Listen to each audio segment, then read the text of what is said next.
When I was in England, I met this guy, Enrico Spaggiari, that is actually my business partner, because RS Historics is Riparbelli Spaggiari. And Enrico, we met in Monza at the Coppa Europa, because he was doing a working experience with Classic Team Lotus.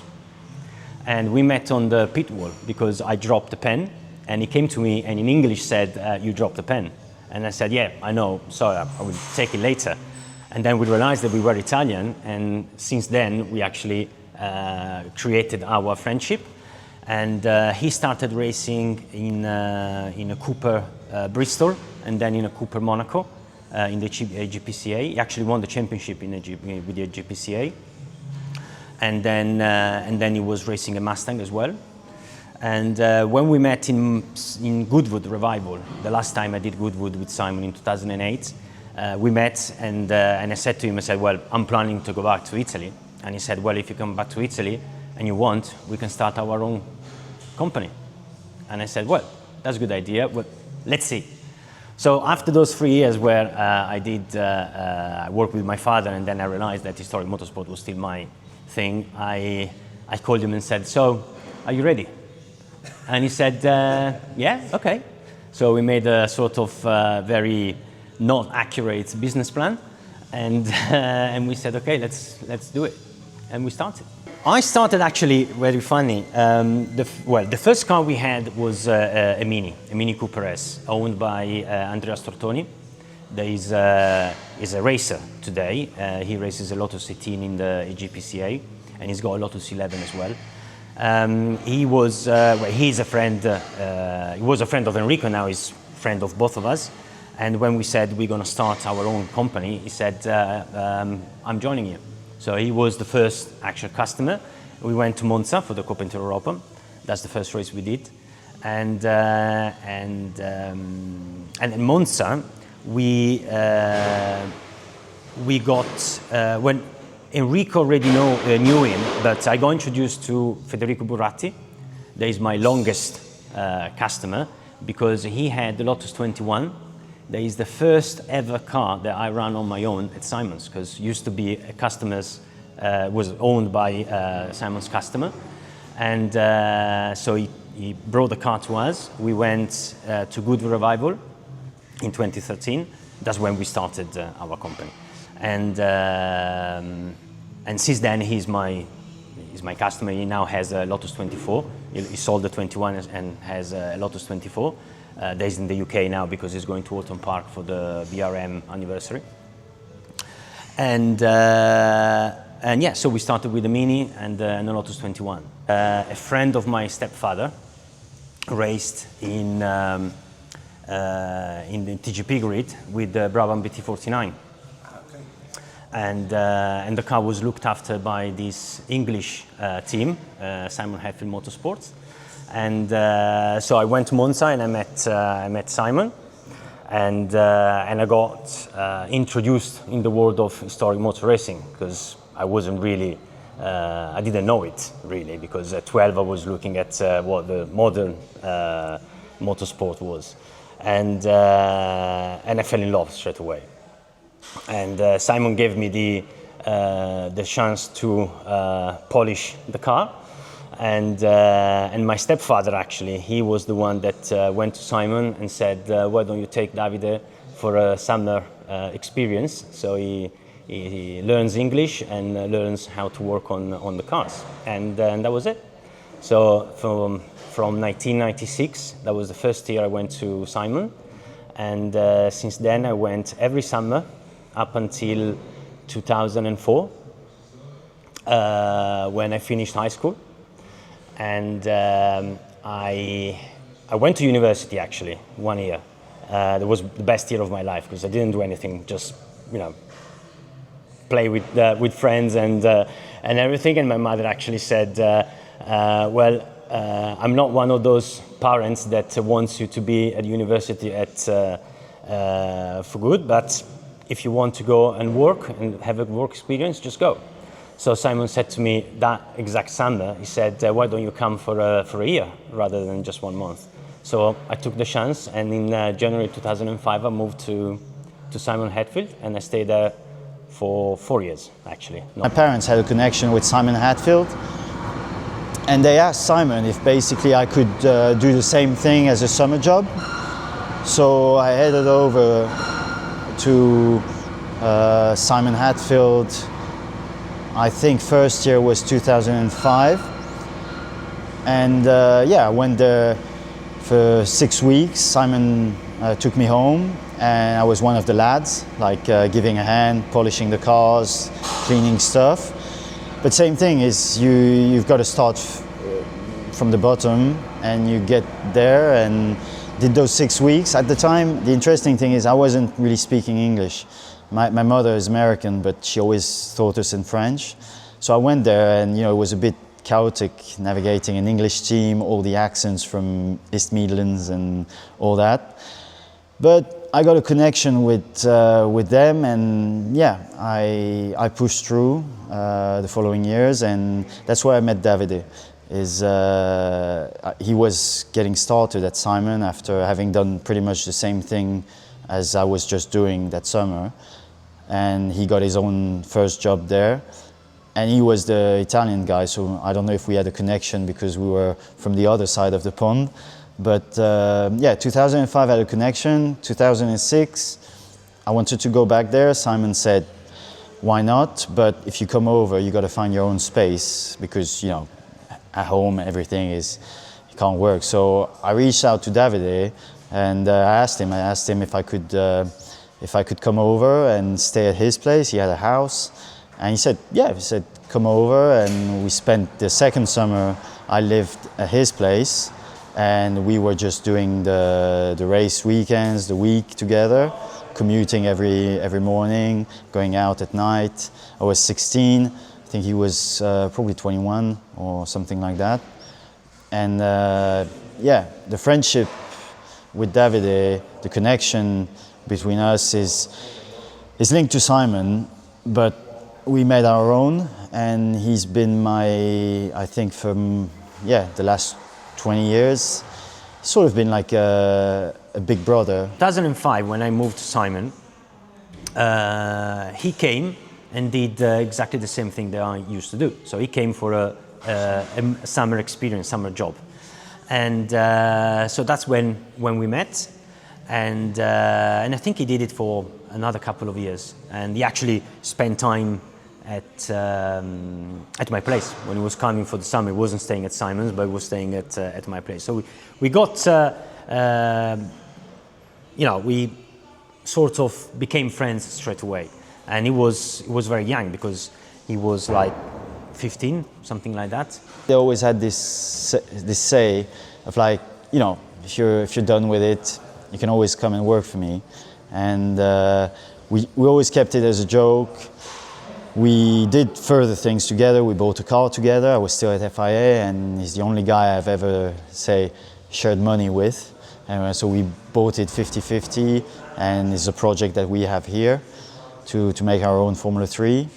And when I made the big decision of quitting my position, I had a lot of offers and stuff going on, but Davide reached out and said, well, maybe now it's time you come and sit down with me. And in October 2023, I was already on my leave period, came down to Giussano, where the previous workshop was. We spent a day, showed me the account, showed me the business model, showed me what he wants to do, the cars, etc. I knew all about it because we were that good of a friend that we didn't just share the problems or life. It was also about business.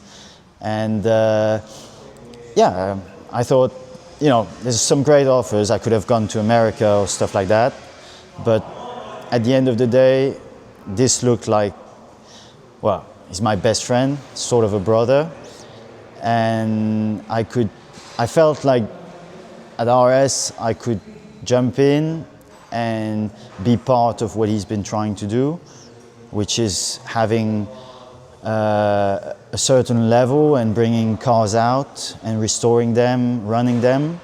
And the decision went back to the FIA, still working. took a week, sat down with myself, and I said, well, that's probably the risky deal. Talked with a few people, and I took the decision. I said, that's it. I mean, I had a counter offer at that time from the FIA, but I thought, you know, if there's something I want to do is build something. And being with Davide, I knew we're very different. We're probably opposites. I'm very pedantic, very hard-headed. He's equally like that, but he has a much softer way. And I thought, yeah, probably we can balance each other and get something great done together. And that's what we're trying to do here. Guys that worked at Simon at the time, I'm saying worked because now in 2025, I think there's only one guy left because all the others are retired. Some of them passed away, bless them. But they were great guys. They were guys with huge experience because they actually worked on those cars in period. And so. Simon himself. And Simon himself, exactly. And I remember that everyone gave me an input on something, from fabricating to aerodynamics and setups, to hydraulics and gearboxes and how everything works, on restoration, on how to do a proper restoration from A to Z. So from stripping to repairing to cleaning and to rebuild. And I will be thankful for the rest of my life for the experience that I had there, because it was humanly and professionally was a massive help for me. I'm not joking. Everyone give me something. Every car has something to tell. I love historic cars for this reason. When I work on, when we got the Group C car, I always wanted to work on a Group C car, but Simon never had one, never had a customer with a Group C car. So when Alejandro decided to buy one, I was so excited, and me and Louis, we looked for different cars, and we found this one, and this one is actually a car with good history. When we got this car has a really good history, because this chassis number 3 of the 1988 Group C Spice won the championship with Ray Bellman and Gordon Spice, and they won the C2 class, obviously, and they won the C2 class at Le Mans in '88. And then he finished second in '89 and third in 1990. So 3 years in a row on the podium at Le Mans for the 24 hours in the class C2. And when I got the car and I started working on it, for me was touching a piece of history. Was, wow, this car was running at Le Mans in '88 and he actually won the race. And that's why I am I pay a lot of attention on details. I want the car to look exactly the way they looked when they were racing in period. And I got that from Simon. Simon is like this. Simon is the person that everything needs to be the way it was. Then yes, we can develop it. We can make it faster. We got all the machinery and the knowledge and the technical knowledge and the engineering knowledge today that is probably better than what it used to be 30, 40 years ago to make the car better, but without taking the soul away from the car. And he was he was paying a lot of attention on that. And I think I got that from him. So every single car that is here tells me a story. This one was Derek Daly car. He raced in Monaco. Not a lot of success, but still, it was there in '81. The March 793, that car is the only car that ran with a Spice engine in 1979. It's the only March 793 that actually raced with a Spice engine, because they all had Toyota. And it's unique. And yeah, that didn't have a lot of success either, but it's a unique car. And I looked and I sourced for a lot of pictures in period, and the customer as well. So we tried to make the car exactly as it was. The BRM, the Martini, the GT40. We can start with the GT40. Is something amazing about that car. All the other Formula 3s, the Formula 4, the Lotus Elan, every single car gives you something, gives you a story. And I love the way, like looking at the Elan. The Elan or every single Lotus is a good example because of the crazy man behind Lotus. Colin Chapman was a genius. Was crazy, but was a genius. And when you see something, you say, why was it done like that? You think, could be done much better.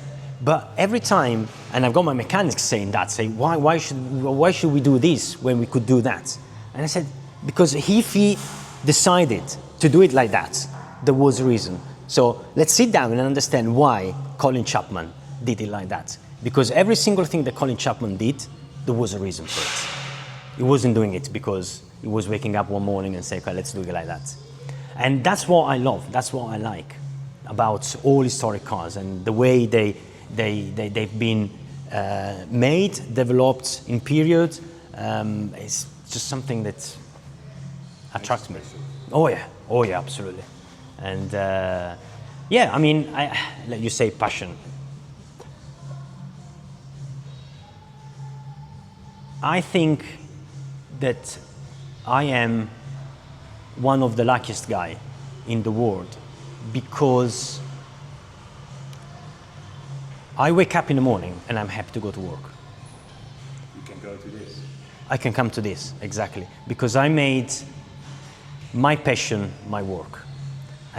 Yeah, well, I have something in me, and I think Davide has the same.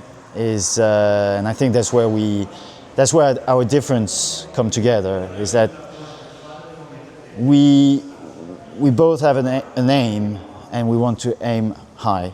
I'm not saying that we want to be this or that compared to the others. It's not about comparison, but obviously when you take care of cars or do the restoration, research, etc., I always had this idea that if you do historic cars, you must have a level. It's not just good enough, or when you look at a car, you want it to be like it was. So it's a high-level job, it needs high-level minds.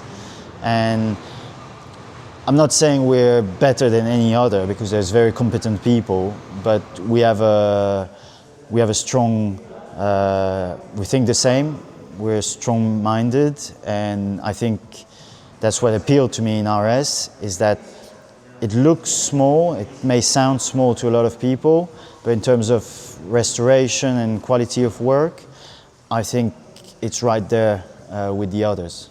And Davide and I being very, he has a thing about cars, the soul, the history.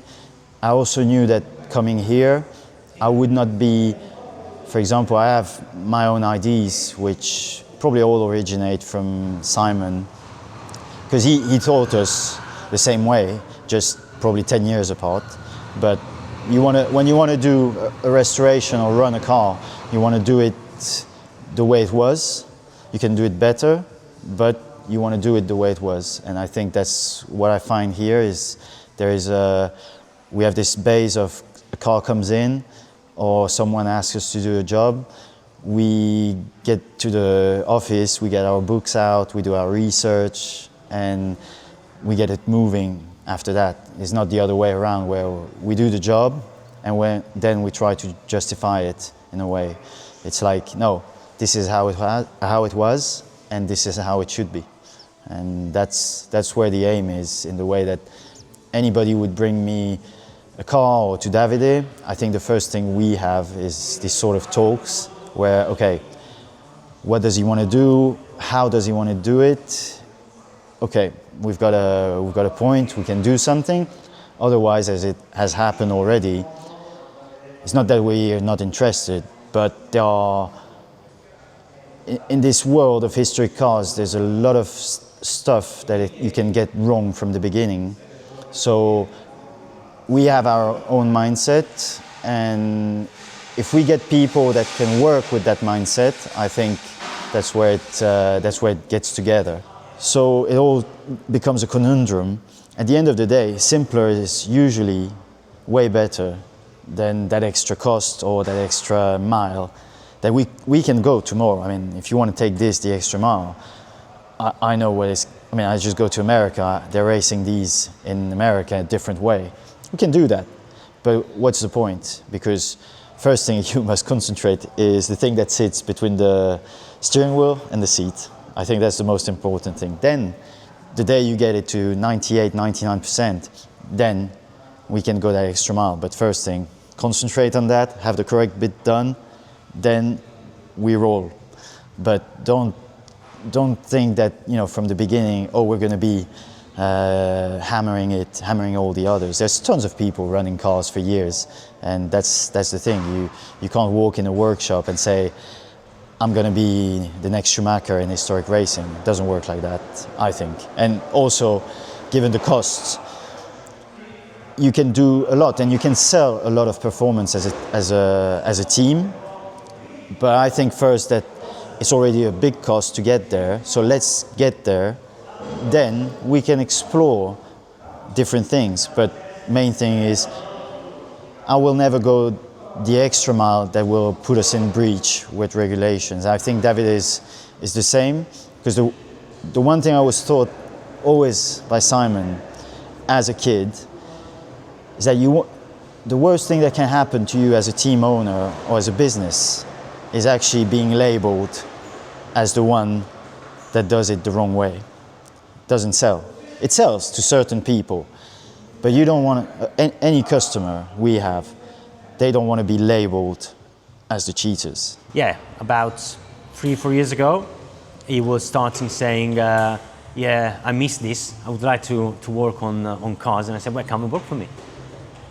And it took me 4 years, but then he came. Yeah, he quitted the FIA, and yeah, crazy boy. He quitted a safe job to come to a very to a very messy team.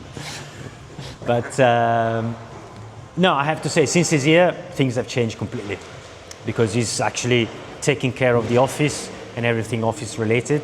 So suppliers, customers, banks, everything. So I don't have to spend time in the office, and I can concentrate on the work in the workshop. Since this year, you fully focus on... Yeah, I just focus on the cars and run the workshop. Basically, he runs the office, I run the workshop. This is the way we decided to collaborate. And it works. It works really well. It works really well because customers are happier, because sometimes with the lack of time I had in the workshop and the lack of mechanics, I couldn't always do things the way I wanted it, and sometimes customers were not happy about it. So now I can concentrate fully on make the customers happy, because that's the main thing, basically. It's, I mean, I was involved as 10 years ago, as race organizer with my dad, run events myself with him. Peter Otto moved on to the federation, back here as a team. It's booming. It's big, but it's crowded. It's like there's an offer that is, I think, above demand, and you see that reflected in promoters. There are obviously a very strong promoter today, which is Peter Otto, but you see all the others which somehow have, let's say, 1 or 2 grids are booming as well, but the level generally has a lot of discrepancies. I always say that you have to be careful with one thing, is how big the pie is and how much you can divide it. Because at the end of the day, everybody can start his own grid tomorrow, but it's how many cars you're going to get in that grid to make it past the end of the year. Thing is, all organizers today are more or less having the same products, which is not a bad thing, but what is, I think, is a bad thing for the scene is the amount of racing. You have a lot of calendars, many, too many. For a lot of these people, it's great because you have an offer, but on the other hand, it's a huge cost. I mean, racing is expensive. You can't do motorsport cheaply. So as much as it's booming, I think being in a team now, the logistics, etc., are overcomplicated, and it's a cost. So at the end of the day, if you're going to go to these races, you have the transport, you have the hotels, you have the tires, you have the fuel. It's all become very hard to navigate, very expensive on supply. The work has gone obviously more expensive because we're in 2025, so it's not the same cost as 20 years ago when my parents started. The operations are very different. The teams are running almost like modern, but the cake is only as big as you can divide it. So I don't mind pre-66, I don't mind prototypes, I don't mind Formula 3s, but Formula 3 is a good example. It's one of these grids that has been going forever because there's only so much. Formula Ford is the same. It's only been going so strong because there's only so much. You create more, then obviously the pool starts to be divided. And yeah, some organizers are keeping high numbers and good calendars because they have some prime products that you need to commit to the whole season, etc. But on the other hand, you go to certain events, you look, the Formula One is top, but the rest is like, very low in numbers. And then the next week there's another race, the next week there's another race. And that's a big thing. It's booming, but I think people need to understand that, organizers especially, is that there's only so much people will commit to, and that this is a game. I mean, there's no professional racer doing historic motorsport. Nobody is paid to do that. Maybe the second driver, the elite driver, is paid. We could be racing from the start of the season till October, every weekend now in Historic. This is probably what is the best example. This is wrong. It used to be nationals. Nationals were strong club racing in the UK, etc., because you had the national people doing this. Then the big events, you had only so much. You had, sometimes Barcelona 10 years ago. Then you had Monza, you had Nürburgring, you had Silverstone. And I remember this, it was big fixtures. And my parents, for example, would commit to these big events. But that was only 3 or 4 times a year. Most of the racing was at club level. But today you can run at club level almost every weekend and at international level every 2 weekends. So these guys are doing it for fun. And one big owner, I was saying, why are you not racing so much anymore? You have so many cars for sale. And he said to me, well, cost against pleasure doesn't match anymore. You want also the events to be run. You don't want to be offered a 60-minute race only to race 50 because you've crowded the event so much that red flag has caused this and caused that. I mean, years ago, with my dad, we used to have a limit of grids in Dijon because of that problem. Because you can't run back-to-back with 2 minutes between grids. It doesn't work like that. You can't have partners every now and then going in between because the partners have sponsored, but if you're going to cut time, you're not going to cut the sponsors. And that's what you see happening today. These guys are the show, and that's what I think should be kept important, is that without these guys, there will be no show. So spreading it more and making it a little bit more, flat, like not every other weekend racing, is the long-term thing.